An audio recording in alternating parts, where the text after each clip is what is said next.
Afternoon, everyone. My name is Alex Saleh, and I'm the managing partner of GLA Co., the leading regional law firm in the Middle East under Arab civil law. With over 150 lawyers, we have offices throughout the GCC plus Egypt. It is both an honor and a pleasure to be here today moderating this distinguished panel, which includes not only some of the top legal minds within GLA, but also an esteemed government official from Qatar who is playing a crucial role in shaping the fintech landscape in our region. As you may be aware, the fintech sector has rapidly gained traction and significance in recent years, becoming a pivotal element of modern economy.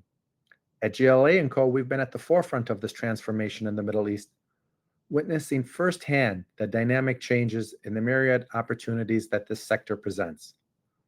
We are currently advising a diverse range of clients, both local and international, on how to navigate this complex regulatory frameworks that govern the fintech operations in the GCC.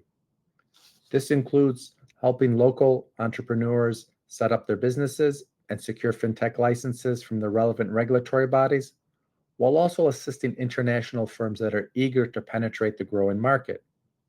Today, our objective is clear: to shed light on the key issues affecting the fintech industry in the Gulf, and to facilitate a constructive dialogue on these pressing matters. While fintech encompasses a vast array of services, from blockchain technology and insurtech and to robo-advisors, today we're going to be honing in on digital payments.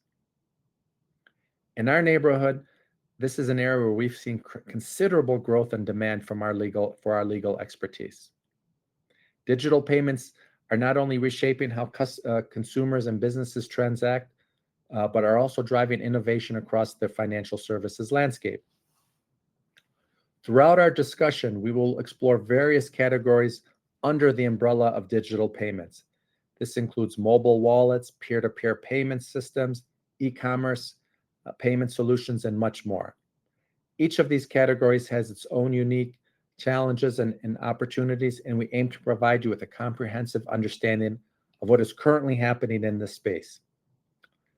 Additionally, an important aspect of our conversation today will be the criteria that the regulatory bodies use when evaluating applications for fintech licenses. Understanding what regulators are looking for is crucial for companies aiming to secure their foothold in this competitive landscape.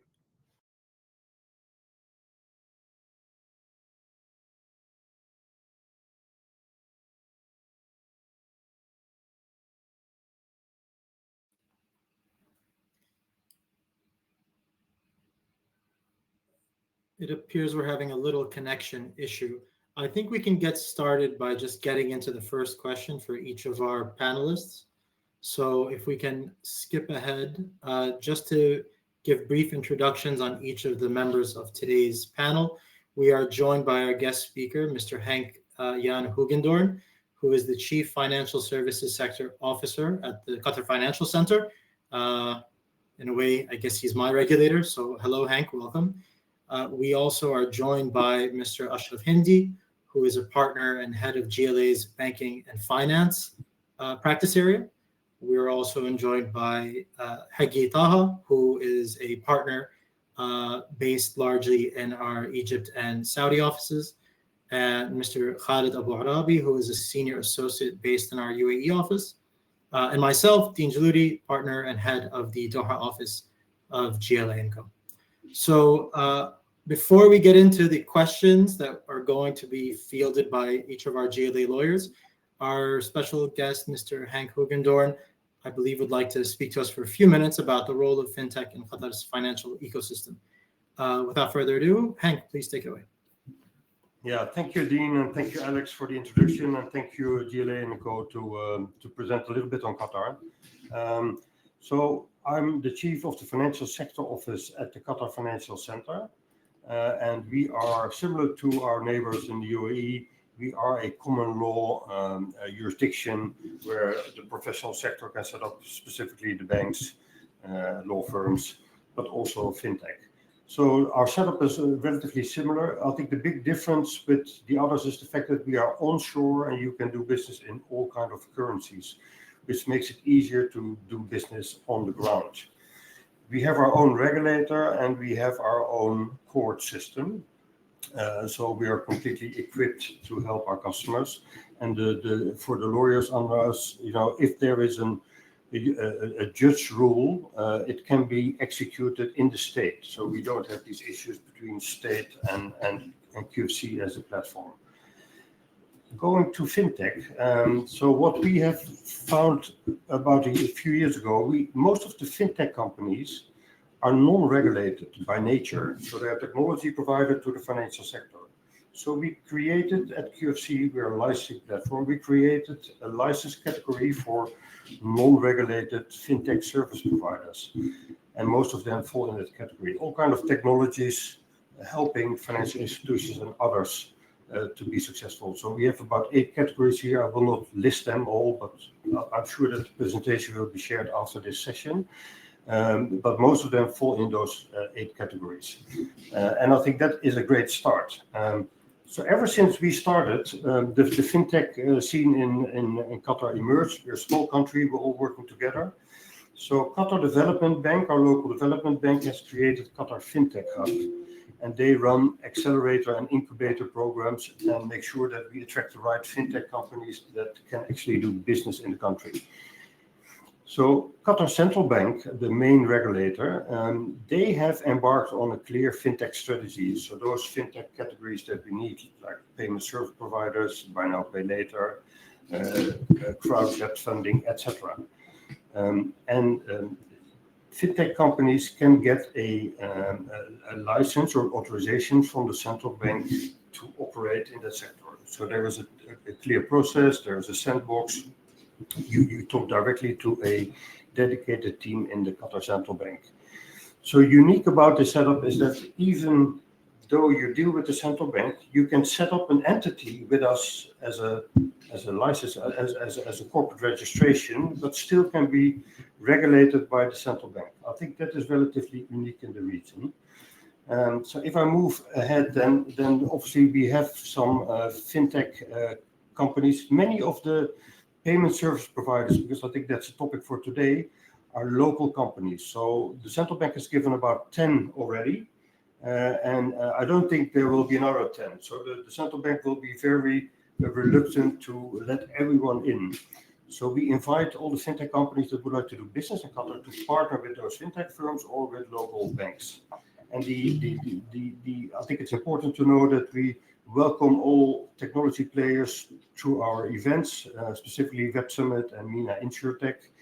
It is good. If you want to know something about how to set up and if it makes sense, please connect to us. There's another regulator in town, which is the Qatar Financial Market Authority. And soon they will also come with new categories around equity crowdfunding and robo-advisory. I think most important for people that would like to do business, or your customers that would like to do business, make sure that you participate in one of the Qatar Fintech Hub program, as mentioned on the left side. On the right side, we are the guys that help with innovative solutions. We just launched the QFC Innovation Dome, where we have a digital asset framework. So we like to partner with innovative firms there. And there's separate regulations which you can read, of course. This is all in line with the central bank third financial sector strategy plan, which is very clear. It's on the website of the central bank. But if you guys or the lawyers would like to know more, we're happy to explain. And above all, I think all the fintech companies that look at our relatively small market, it has to make sense. You have to have an added value. Otherwise, it's very difficult to do business. So I encourage you, as customers, work with the law firm. They can help you. It is relatively easy to set up in Qatar. Me and my team will help you, introduce you to the development bank or the central bank. But what I would like to say is that if you come, please make sure that come during Web Summit February next year, because we have been able to give fantastic incentives for fintech companies that actually set up. You can also choose from several locations in Qatar. We don't have a specific location, so you can be selective, and we host a co-work space for fintech companies. In other words, I think in short, most of the fintech companies are non-regulated, very easy to set up. if you want to have something regulated, we will help you to address the right regulators. And ultimately, if you want to be a payment provider in this country, well, the central bank has already given so many licenses, then there is an opportunity to acquire or to partner with one of those fintech firms. I would like to end here. I'm sure there are questions. I'm happy, me and my team are happy to help you. And please join us in the next Web Summit next year. Thanks. Excellent. Very, very educational, Hank, and we appreciate it. And I think Qatar is one of the main areas where we see and are involved in a lot of the fintech activities. What we tried to do today for purposes of this webinar is to look at the jurisdictions within the Gulf where we see the greatest amount of fintech activities. So we see a ton of activity on behalf of our clients in the UAE, Saudi. I'm actually in Saudi today, so I apologize. The internet went down, which is ironic since we're doing fintech, but these things happen no matter where you are. Kuwait and Qatar. These are where we just see a lot of activity. And in terms of, we always try to give what are our clients and potential clients and colleagues looking for. So we've broken down to questions that I think are relevant, what we see, what the regulators are telling us, when they're accepting applications, when they're rejecting, and things to look at. So without further ado, we're going to go through our questions. And I just want to let you know, everyone who's watching, please ask your questions in the chat, and I promise we'll get back to you as well. So let's go to question number 1. Let's start with the basics. What's the regulatory framework for fintech in your jurisdiction? What's the name of the regulatory body, and what type of framework do they have, and what are some of the basics that you need to know? Let's start with Khaled for the UAE, and then we'll move on, because I can't, all the jurisdictions are equal, but we do see a lot of activity in the DIFC as a starting base to open in operations. Doesn't mean it's the only one, but it has been of interest to a lot of our clients. So Khaled, tell us about the regulatory framework in general in the UAE, but specifically in the DIFC. Thank you, Alex, and thank everyone for joining our webinar. In the United Arab Emirates, the regulatory landscape for fintech operates on 2 distinct levels, the mainland level and the financial free zone level. The mainland, the Central Bank of the UAE plays a primary role by regulating a key aspect of fintech activity through instruments such as stored value facilities, regulation and retail payment services, and card scheme regulation. Additionally, the Security and Commodities Authority, SCA, oversees fintech activities linked to securities and investment offering. Within a financial free zone, such as Dubai International Financial Center, DIFC, the Dubai Financial Service Authority, DFSA, regulates fintech under the DIFC regulatory law of 2004. The DFSA adopts a technology-neutral and risk-based approach, encouraging innovation while maintaining regulatory safeguard. A key feature is the Innovation Testing License, ITL, which allows a startup to test their products and services within controlled environment. This is supported by the DFSA rulebook, particularly the General Conduct of Business and Anti-Money Laundering, that collectively govern fintech operation. So coming to the question, why DIFC considered the preferred jurisdiction for fintech in the UAE, the DIFC is often seen as the jurisdiction of a choice for fintech firms in the UAE, and for a good reason. It offers legal certainty through its independent common law legal system based on the English law, which appeals to international investors seeking predictability and clarity. The DFSA, as an independent regulator, adopts a principle-based regulatory framework that is both technology neutral and business friendly. So what makes the DIFC particularly attractive? It's a holistic ecosystem through initiatives like the Fintech Hive Accelerator, strategic alliance with the global financial players, and access the venture capital network. The DIFC creates a fertile ground for innovation, It also provides a highly skilled talent pool and proximity to global financial market, making it an ideal launchpad for regional or international expansion. For early stage companies, the innovation testing license offers a flexible pathway into the market, making regulatory engagement less burdensome. Okay. Given that Qatar has also a QFC, but we just heard from Hank. But why don't you tell us in general, both on and offshore, Dean, about the regulatory framework in Qatar? Sure. Well, Hank covered a lot of ground during his presentation, so I want to be mindful not to repeat too much. Just to give a high-level kind of summary of what's relevant in Qatar. So, of course, the primary regulator is the Qatar Central Bank, especially if a company is engaging in regulated fintech activities that are sort of B2C and where customer funds are actually handled.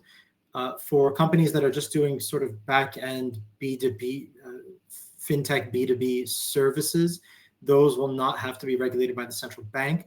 The other thing to be mindful of is the central bank doesn't directly incorporate companies for the most part. So all companies will have to deal with another government authority in addition to the central bank.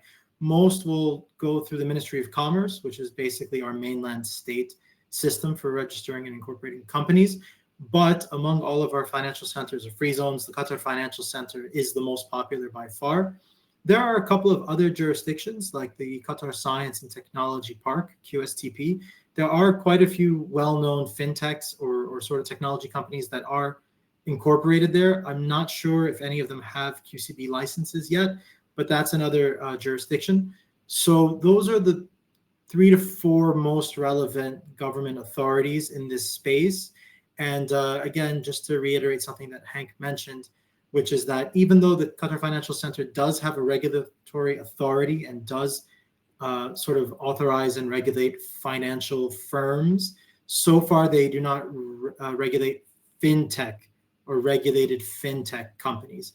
All of that goes to the central bank, which means that QFC registered companies can benefit from the advantages that are offered there, like the ability to have 100% foreign-owned companies, the ability to do everything under sort of English common law, no need to have foreign documents legalized just to bring them to be used in country, but then still have to sort of go across town and make sure that they have a QCB license. Those are sort of the most important high-level points in the regulatory landscape here in Qatar. Okay. And obviously, we've seen a ton of activity in Saudi. Hagi, what can you say about the framework there? Thank you, Alex. Thank you, Hank, everyone.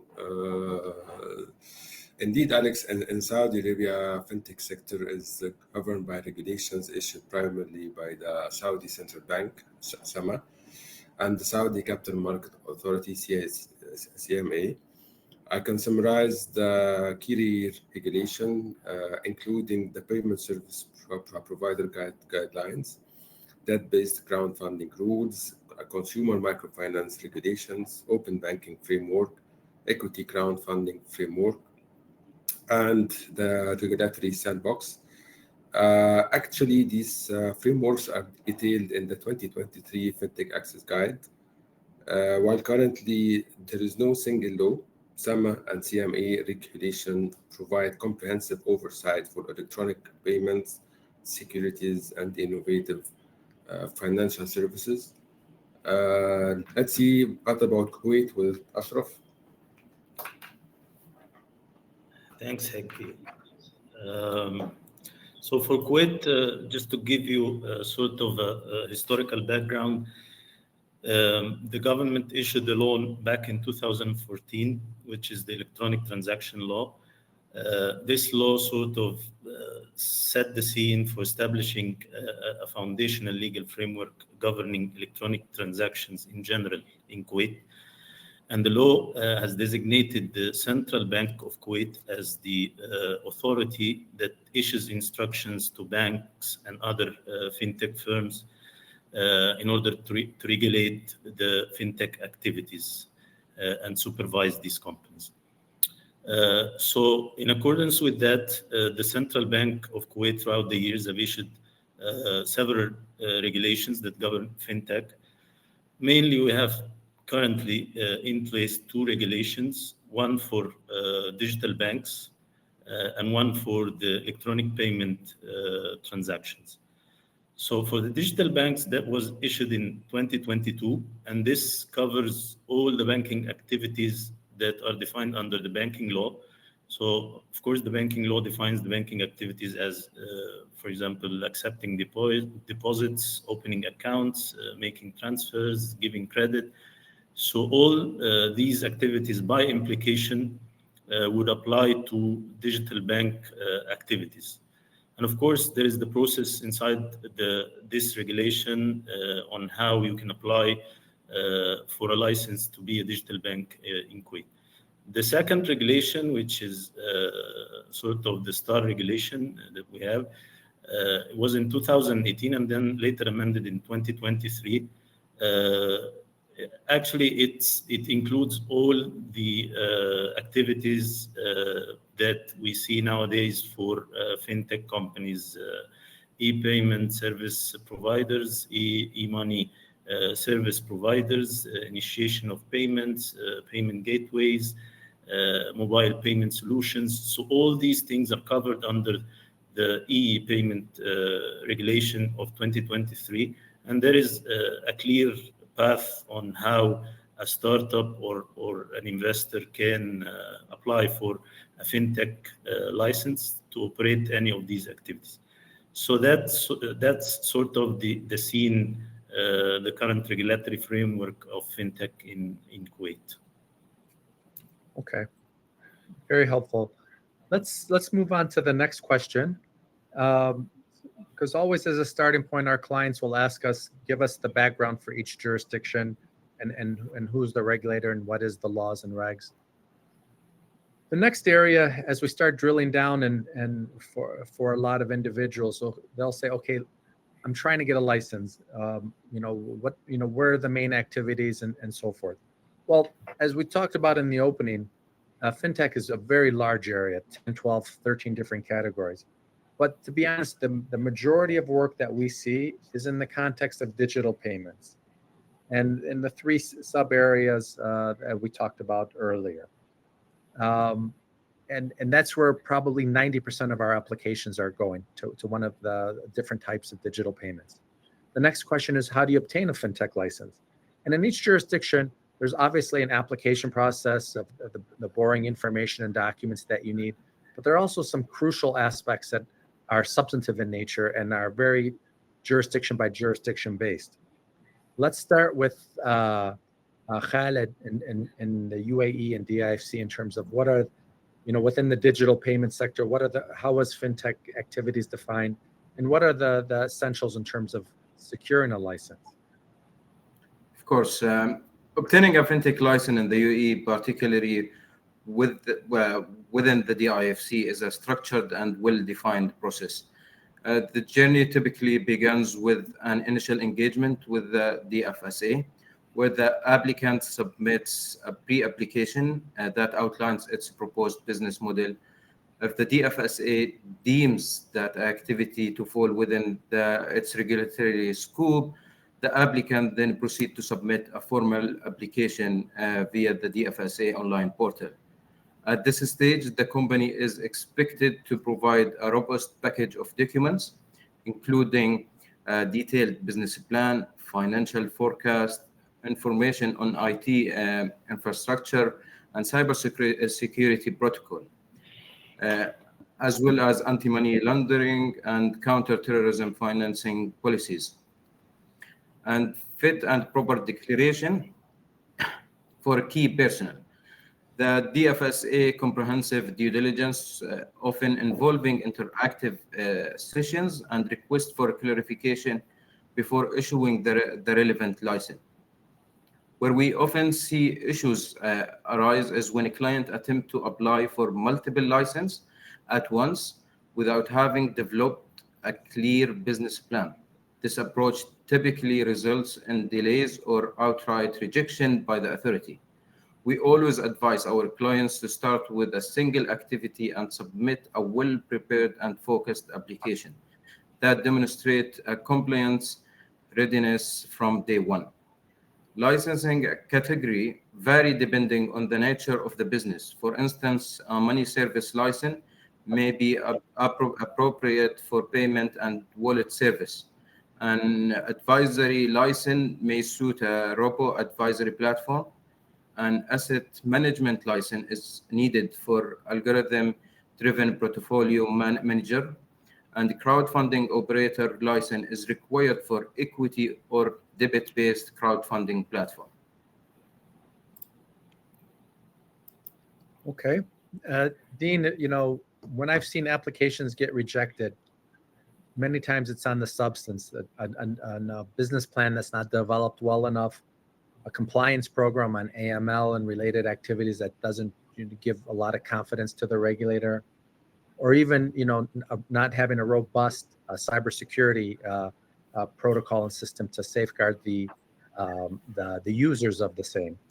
From a Qatar perspective, how do you see the fintech activities defined within the scope of digital payments, and how do you obtain a license there, and what are some of the issues you've seen? Yeah, so taking each of those in order, the definitions of fintech activities are very similar in Qatar to the rest of the region. So at least under the payment service provider regulations, the three main activities that are mentioned there are e-money, merchant acquisition, and domestic money transfer. And then the other regulated fintech activities that the central bank has issued legislation on, those also cover the familiar activities like buy now, pay later, insurtech. Then there's something on digital asset tokenization that has recently been issued both under the mainland and QFC. So those are the main activities. And then finally, of course, debt crowdfunding, which Hank mentioned as well. So far, it's only the payment service providers that have actually obtained a good number of licenses. There are around a dozen of those companies that are licensed by the central bank, some incorporating QFC and some in the mainland, and only one buy now, pay later company. There are a few companies that I believe are in the sandbox stage with the central bank in many of those categories, but it's only those two categories that actually have any fully licensed operational companies. Then in terms of the sort of substantive requirements in order to get a license, yeah, it's like you mentioned, and the thing that I would really emphasize here in Qatar, even though I think it's similar across the region, is that there is an application process to incorporate any type of company in any jurisdiction, both in this country and around the region. And I think generally the types of companies that are lower risk, that are not fully regulated, that don't pose any kind of systemic risk, if you just have a sort of reasonable application and you sort of tick the boxes on all the requirements, you should be approved. There's less likely to be scrutiny, but it's very different when you're trying to operate a B2C that handles customer funds, that is fully regulated by the central bank, that is in this space. So things like the KYC policy, things like risk management framework, things like compliance manuals, things like even capital adequacy. All of those requirements are held to a very high standard for companies that are operating in this space and want to obtain a central bank license. And one thing that I would focus on very specifically here in Qatar is that while it's fine for unregulated B2B fintech services companies to essentially have a very simple ownership and management structure, to essentially be a one-man show, that simply does not work if you want a central bank license to engage in regulated activities. You're going to need serious corporate governance.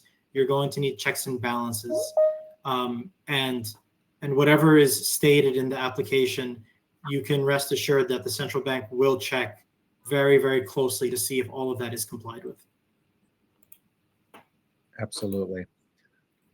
Hagi, what about in the kingdom? What do you see in terms of definitions and issues in obtaining a fintech license? I think it is very similar. In Saudi Arabia, fintech activities cover a wide range of technology-driven financial services such as electronic payment, digital wallets, e-money, digital banking, buy now, pay later, crowdfunding, insurtech, robo-advisory, and blockchain-based services. Actually, there is no single legal definition. Instead, the type of service determines how it is regulated. Most core fintech services, especially those involving payment, lending, or investment, require a specific license. The main type of license include payment and electronic money institution licenses, as well as license for crowdfunding, microfinance, and investment-related activities. There is also a regulatory sandbox option, which allows companies to test innovative product under supervision before obtaining a full license.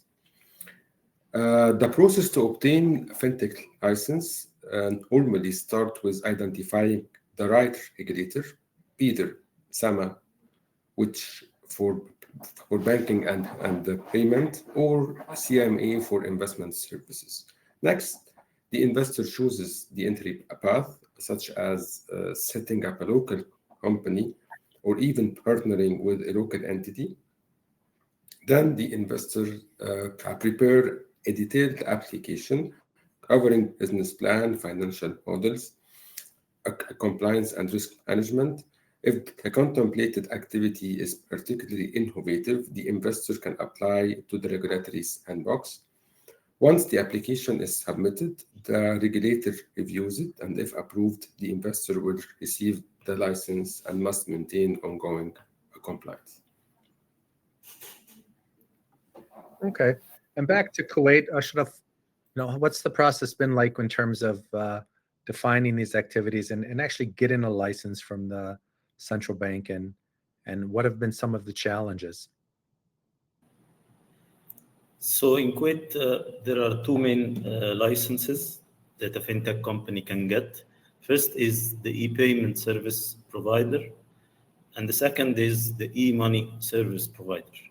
Now, there are other two licenses, but we will come to these later. Just the main one is the e-payment service provider, and this allows for payment acquisitions, payment gateways, mobile payment solutions, and point-of-sale systems, and issuing all other payment instruments. Within this license, there can be two categories of companies, large and small. So a small company has a capital requirement of 50,000 KD, and the maximum limit on transactions for these companies is 8 million KD. Now, if you apply as a large company, the minimum capital requirement is 250,000 KD, and there is no transaction limit. So that's for the e-payment service provider. The other license, which is the e-money service provider, which allows for all the services that you can offer under an e-payment service provider, in addition to issuing payment instruments such as prepaid cards and other tools for storing monetary value. So actually, also within this license, you can apply under two categories, either a small or a large. I will not bore you with the numbers, but for example, the small entity can apply with a minimum capital of 100,000 KD. The large company can apply with a 1 million KD as a capital requirement. Now, for the buy now, pay later activity, no entity can undertake this activity except for the e-money service provider under the large category. And also, the buy now, pay later has some metrics in Kuwait. So you have the company which undertakes this activity cannot apply any interest. The installments has to be on 4 months, and the maximum amount financed is 500 Kuwaiti dinar. There are two other licenses, one called e-payment service operator, and that's sort of managing and operating e-payment systems infrastructure and its instruments. For this one, the minimum capital requirement is 2 million Kuwaiti dinar. The other and the last license, which is the limited purpose e-money, this sort of closed loop payment network, which allow for storing value that has cash equivalent, and we can see this in loyalty points on applications with some stores and brands. So you either apply for this as a company that undertakes the activity principally. You apply offers within a certain network of merchants, or you apply for it as an ancillary activity under your main activity. So, for example, a food and beverage company can have the concept of a loyalty points on its application, or a mobile wallet that can be charged and only used in these stores, in its stores. So they can apply for this as part of their activities, not the main activity. Of course, the requirements to apply as any other jurisdiction includes fulfilling certain amount of documents in relation to the capital structure, the shareholders, the corporate documents for the shareholders, and also the list of the executive management, audited annual financial statements. Now, this doesn't apply, of course, for a new startup. Of course, you have to have compliance measures in relation to anti-money laundering and counter-terrorism regulations, data protections, and risk management. But the most important thing that we found in companies applying for the license of a fintech company, and you touched upon this, Alex, is the business plan. For a small company, you have to develop a business plan of 3 years. For a large company, you have to develop a business plan of 5 years. Now, the business plan, maybe it's the most important aspect of an application for a fintech license. You have, like, the company has to sell its business plan to the regulator. It has to provide a competitive edge. And we've seen this in communications with the regulators, that they are finding what is the competitive edge of this company. You have certain competitors in the market. How are you going to compete with them if they provide the same service with cheaper fees? So that's the main requirements. The process starts with an application, of course, and you get an initial license or approval from the Central Bank of Kuwait. Under this initial approval, you have 6 months to complete all the documentation, complete your business plan, and then you submit within these 6 months all the documentation without anything missing. Then you get the final license from the Central Bank of Kuwait that allows you to operate according to the activities mentioned in the license. So that's basically the process in essence in Kuwait. And I think we're all in agreement. Really, there's a tendency sometimes to think that they're not going to investigate the business plan carefully, but that they're actually going through that with a fine-tooth comb, the regulators, because they don't want to give licenses to entities that they don't think are going to make it financially and economically. So, put your time and effort into that. Work with your advisors, your financial, your legal, your technical. It's got to make sense, and it's going to be examined carefully. That's where we see the largest number of rejections.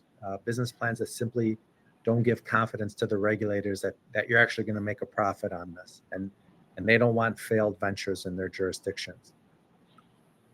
Well, let's move on to the next question of category of questions. If we can move on to the next question. Red flag issues. And I'll tell you why this is, because this was not an issue a few years ago. A few years ago, everyone's just trying to get a license. The market has evolved now, where a number of entities that do have licenses are being looked at closely by investors who want to, from a private equity standpoint, to put some cash into that entity, to companies that are starting to look at the idea of rolling up and acquiring fintech licensed entities across the jurisdiction. And I think, in my opinion, in my humble experience, this is going to become more and more so. Why? The fintech licenses, I've kind of been around the block, being in the region for about 30 plus years. I remember when the bank licenses were being issued for onshore, and each jurisdiction made a decision. Look, we're going to limit it. We're not going to give out as many as possible. We're going to limit it to this. I remember when we did the same exercise with telecom companies in the region. The jurisdictions, the regulators made a decision. I'm only going to give 2 or 3 or maybe 4 licenses per jurisdiction. Saw the same thing with insurance companies as well. So there's a finite number of licenses that each regulator is going to give within the context of digital payments. What does that mean? That means to the extent that you've secured a license, it has value, and it's going to grow simply by the fact that you have that license. And now we see the money players come in and say, okay, you got a license and you're operating. That has a lot of value for me. So we're working with a lot of investors who are, investigating for purposes of contributing equity or even acquiring these companies. And then we're doing the due diligence on it. So in that context, what are the common red flag issues that an investor should consider when investing in a fintech company? And I'm going to start with Dean this time from Qatar. Sure. So you would, if we were advising investors on a buy-side acquisition into one of these licensed fintechs, we would, of course, look for all the usual things like material contracts, constitutional documents, employment issues, IP issues, of course. But then specifically in this space, it would be very important to actually confirm that the company is staying within the confines of its license. So there is not a simple one-size-fits-all QCB fintech license. There are different licenses for different general activities like payment service provider, insurtech, crowdfunding, buy now, pay later. But then even within, let's say, payment services, which is the most popular one so far, there are still different licenses. There's a category 1 license, there's a category 2 license, and then even within category 1, there are different levels depending on the size of the company, turnover, number of transactions per month, and so on. It is very possible that a company could start with a category 1 license that enables it to have B2C activities, sure, but that the company sort of outgrows its license.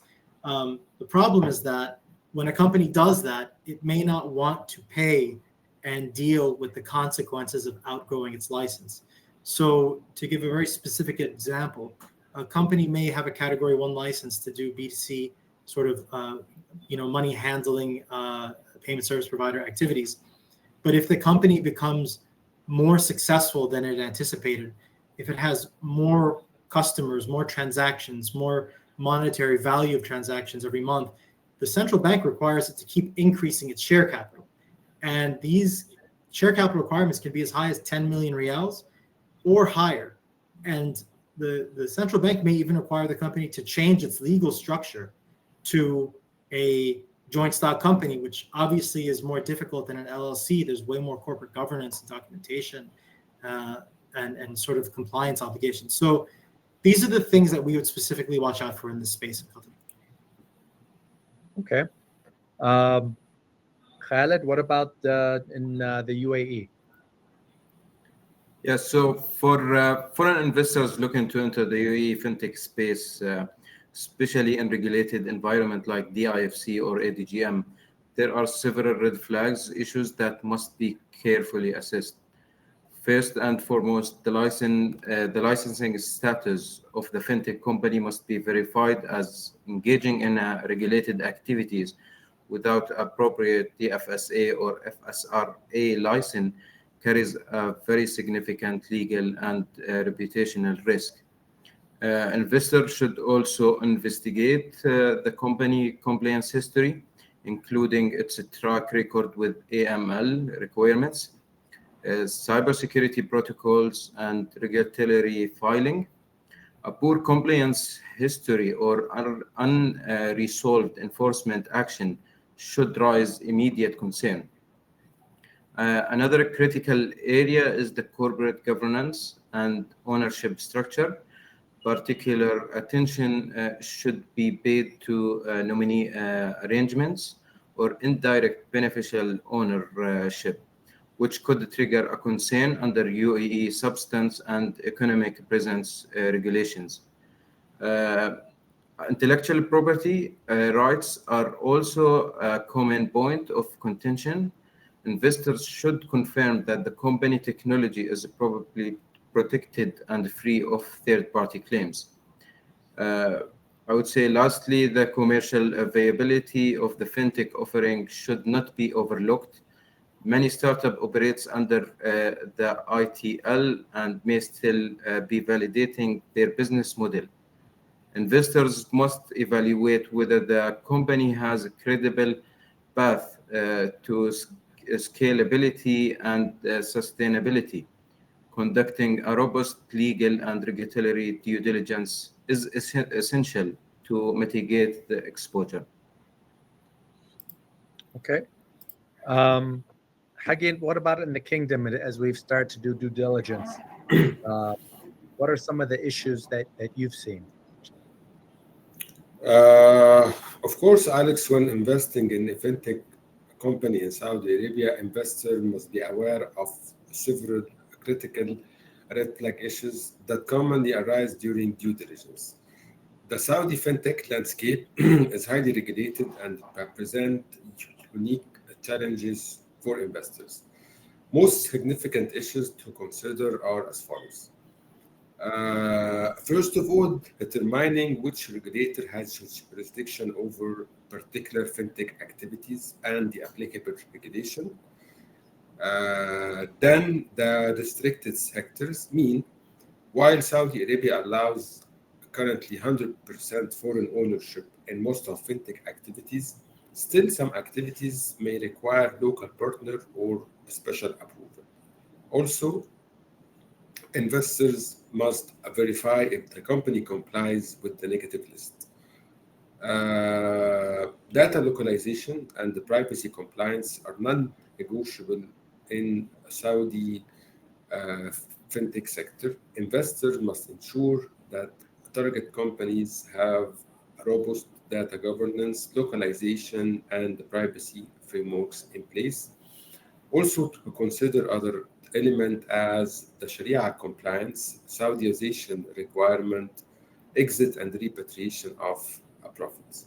In all cases, early identification and remediation of gaps in these areas are essential to avoid costly penalties and ensure long-term business viability. Okay. Ashraf, if I were to take what I've heard so far and what we normally see as we go through this exercise, part one is looking at the license and having discrete discussions with the regulator to ensure that is that license still current and in good standing?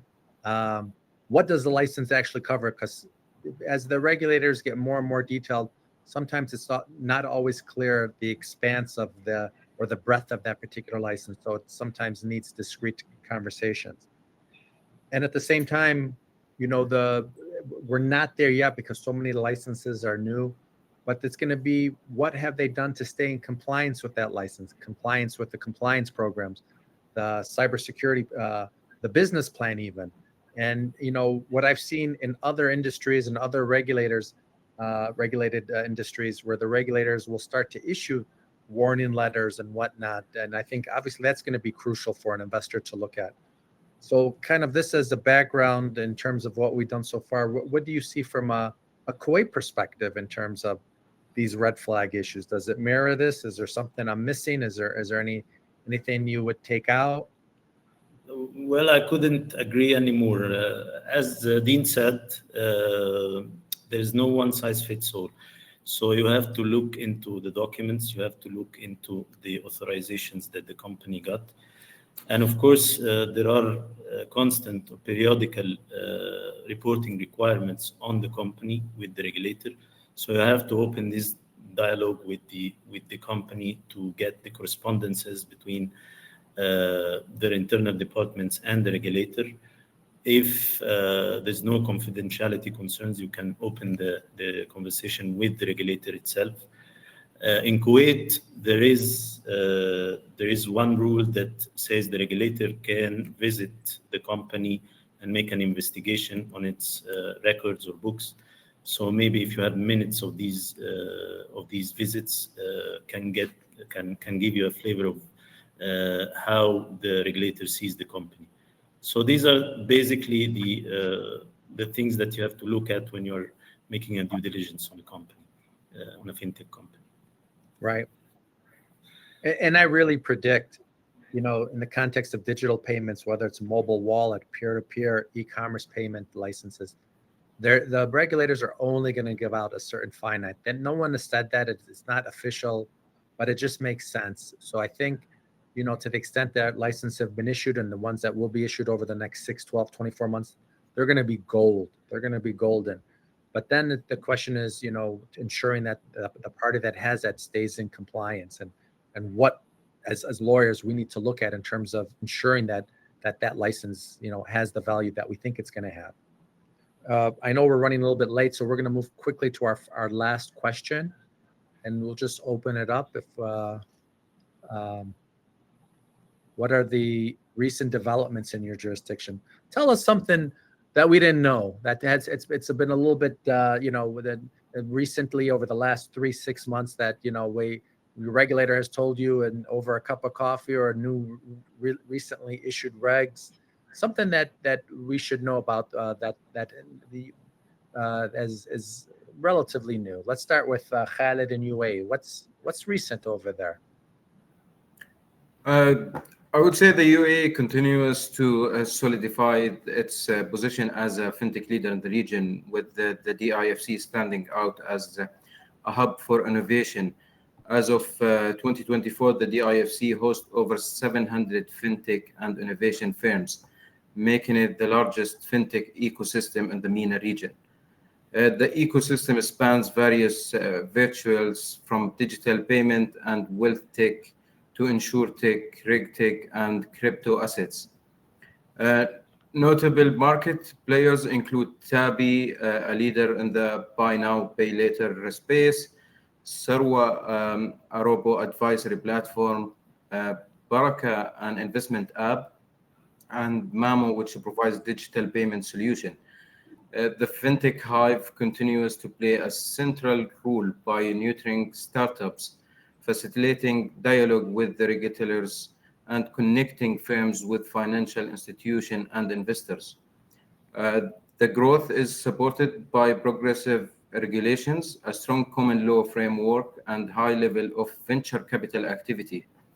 The DIFC strategic location, bridging east and west, combined with its robust infrastructure and regulatory clarity, make it an increasingly attractive destination for fintech firms aiming for regional expansion and cross-border scalability. Okay. Dean, Qatar, what's new? Well, at the risk of just repeating things that you and Hank have already mentioned, my expectation is that we have seen quite a few payment service providers obtaining their central bank licenses. We've got a dozen now, last I checked. I wouldn't anticipate too many more in the near future. In fact, I would expect the opposite. I would expect maybe some consolidation, some merger and acquisition activity.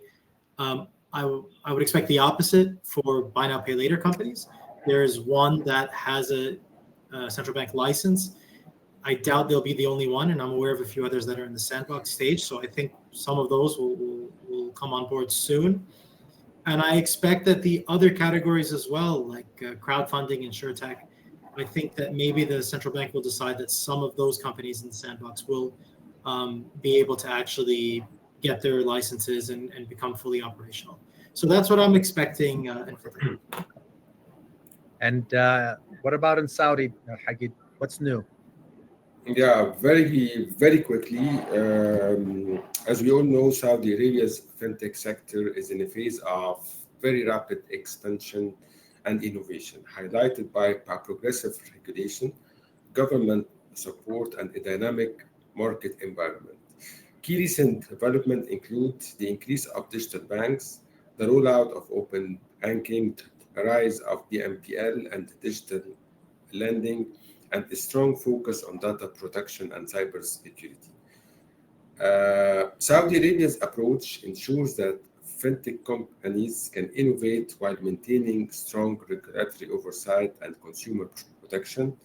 And lastly, the Kingdom's commitment to Vision 2030 ensures that fintech will remain a central pillar of its economic transformation. Thank you all. Finally, Kuwait. Yeah, in Kuwait, there is a recent development that I can say in the 4th of June, a press statement by the central bank. They announced a draft open banking regulatory framework. Now, until now, we don't have much information about this draft regulatory framework, but they cited the aim for this regulatory framework is to regulate open banking services and establish the necessary infrastructure that enhance cooperation between banks and fintech firms. So I think in the coming days and weeks, we will know more about this draft regulation and how it will impact the industry. But in general, I can say that Kuwait is ripe for more investments in the fintech industry. The population is more than 4 million and there's only one digital bank. There are two payment aggregation and billing payment services, but there is no e-payment services that attract clients, mostly expat citizens who can have some, who are in need of payment instruments for transferring money overseas, or applications that we see nowadays that encourage saving habits for them. So I think that the market in Kuwait is in need of more investments in this area, and I expect that in the next few years. Okay. Well, look, I noticed on the time we've hit our 60-minute mark. We see a lot of great questions in the chat, and we're going to respond to each one of those questions. I promise you. We're going to have this up on our website and as well as the slide deck. We want to thank everyone for attending. We're always available, even if you want to ask a question afterwards. It's a really exciting topic, I think, and a lot of wonderful developments taking place. And I want to thank the panelists for attending, especially Hank, coming from the government side. And yeah, and that's pretty much it. It's a wrap. Thank you, everybody. Thanks everyone.